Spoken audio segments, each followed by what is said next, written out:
We're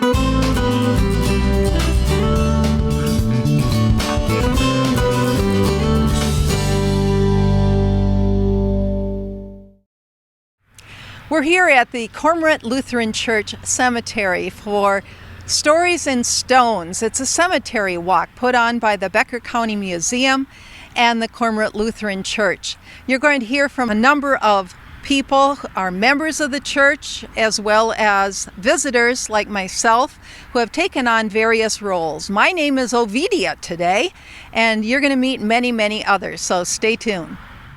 I'm Conrad Hansen. I was born in December 14, 1897. In April of 1934, my wife, Myrtle Wood, who would become Myrtle Hansen, and I were married. Myrtle was a mail order bride, as it turned out, but I didn't order her.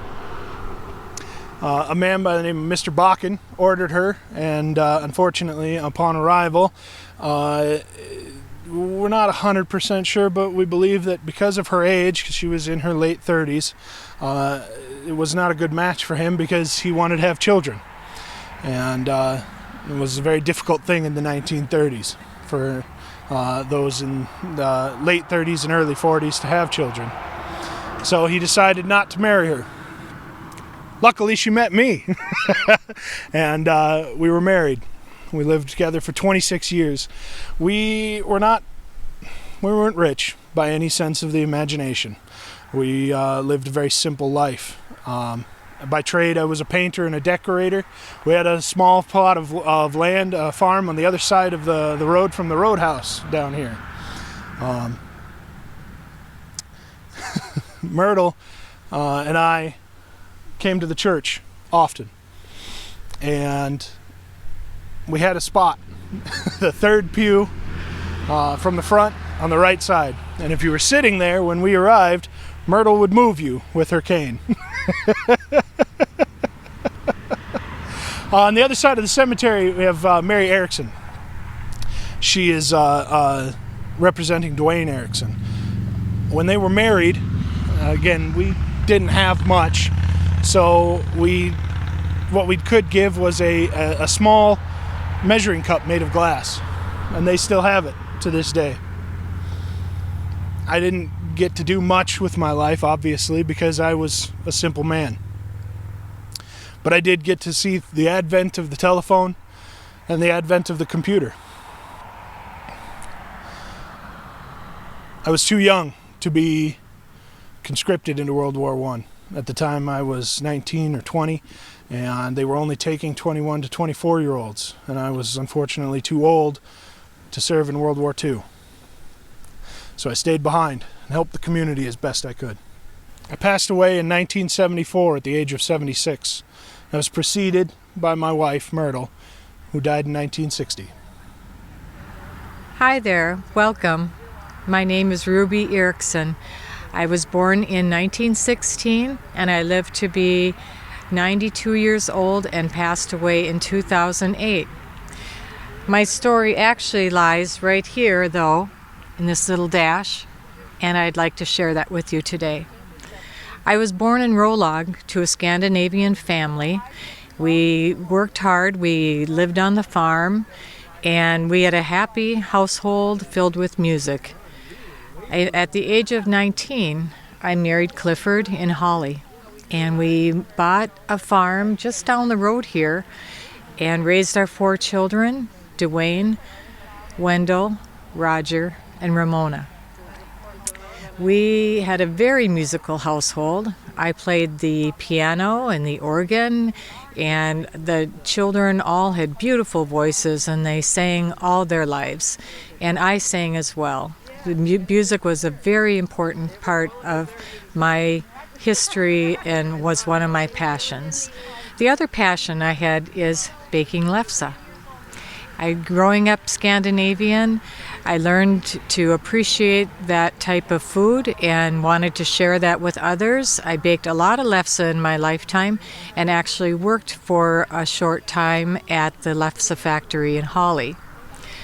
In the 1960s, we opened a drive-in called Lakes Drive-In, where the present Roadhouse now sits.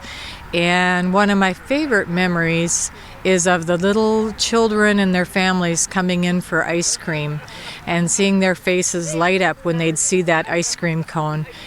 And I hope that they have good memories of Lakes Drive-In as well through the years. Clifford and I moved to Hawley in 1998, and he sadly passed away in 1999 after 63 years of marriage. I passed away in 2008 at Sunnyside in Lake Park, and I'm buried here next to my beloved Cormorant Lutheran Church. I thank you for visiting with me today. I'm Reverend Niels Halverson, and I served Cormorant Lutheran Church as pastor for 10 years, from 1911 to 1921. Let me back up just a little bit more. I was born in a small town outside Bergen, Norway in 1860. I emigrated to the United States when I was 22 years old, settling in Minneapolis. A few years after I settled in Minneapolis, I entered seminary, 1887. In 1888, I was designated a student pastor, which meant I was assigned to a church to work under an existing pastor to learn how to be a pastor. Well, it just so happened that the church to which I was assigned was Cormorant Lutheran Church. So in 1888, I started here as a student pastor, working under Reverend who was here at that time. I started the very first congregational choir here at Cormorant. There were 20 members, 11 women and 9 men. After I graduated from seminary, I married my sweetheart, Marie, and we traveled and served congregations in Minnesota, North Dakota, and Wisconsin. In 1911, the pastor who was here at Cormorant died very suddenly, and because I was familiar with Cormorant Lutheran, having been here as a student pastor, I was called to serve as pastor here at Cormorant Lutheran Church.